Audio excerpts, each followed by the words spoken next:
फ्रीरेन एक एनीमे है जिसने कई सारे फैंस के अटेंशन को ग्रैब कर लिया। इवन बिग 3 एंड बाकी फैन बेस के फेवरेट एनीमे को पीछे डालकर माई एनीमे लिस्ट पर नंबर 1 स्पॉट ले ली। Season 1 was special for reason, but season 2 is something else in a great वे।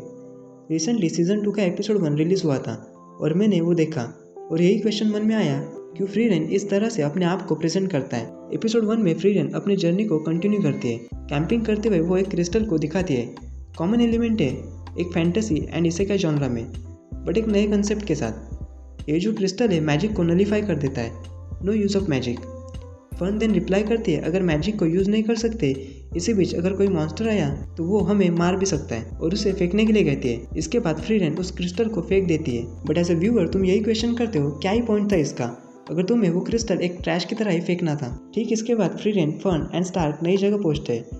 वो एक केव में गिर जाते हैं और इसी टाइम पूरी केव यानी गुफा क्रिस्टल से भरी पड़ी है और वो मैजिक को यूज़ नहीं कर सकते। जो तुम्हें पहले meaningless, pointless, weird and unnecessary लगा, वो सडनली मीनिंग बनाता है। फ्रीरेन एनीमे सीजन 1 से ही एक्सपोजिशन को बेहतरीन तरीके से बताते आया है। एनीमे के अंदर रूल्स एंड रेगुलेशन होने से एनीमे इंटरेस्टिंग बन जाता है। तुम्हारी क्यूरियोसिटी बढ़ जाती है। तुम सोचते हो अब मेन कैरेक्टर कैसे लड़ेगा या लड़ेगी। फॉर एग्जाम्पल एपिसोड 1 में 3 मीटर्स करीब क्रिस्टल के होने से तुम मैजिक को यूज़ नहीं कर सकते और अब पूरी गुफा उन क्रिस्टल से ही भरी पड़ी है। मैं यही सोच रहा था, अगर कोई मॉन्स्टर आया तो वो क्या करेंगे। मैं पूरा इन्वॉल्व हुआ था ये देखने के लिए, बट स्टार्क उन दोनों को उठाकर भाग निकला एंड मैं ऐसे ही था, ओह वाओ कूल। क्यों? क्योंकि मैंने कुछ एनीमे देखे जो किसी रूल या रेगुलेशन को स्टोरी में ऐड कर देते और उसे ब्रेक कर देते। For example eminence in Shadow, my favourite इस एनीमे।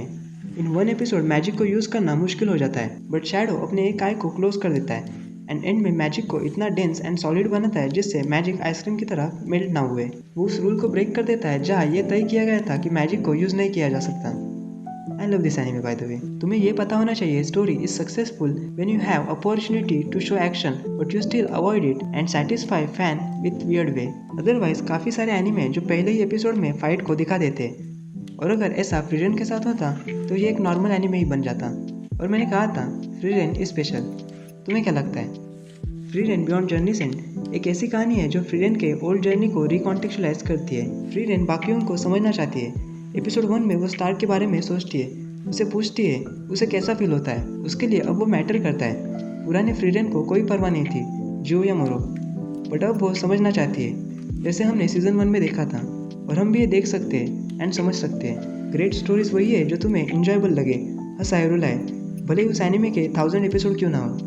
अदरवाइज बोरिंग हो तो क्यों ही फैंस देखेंगे 1000 एपिसोड। तुम्हें फ्रीरेन पर एंड कई सारे एनिमेस पर वीडियो अपलोड करने वाला हूँ। अगर तुम चाहो तो चैनल को सब्सक्राइब कर सकते हो, जिससे तुम्हें उन वीडियोस के बारे में पता चले। Thank you for watching.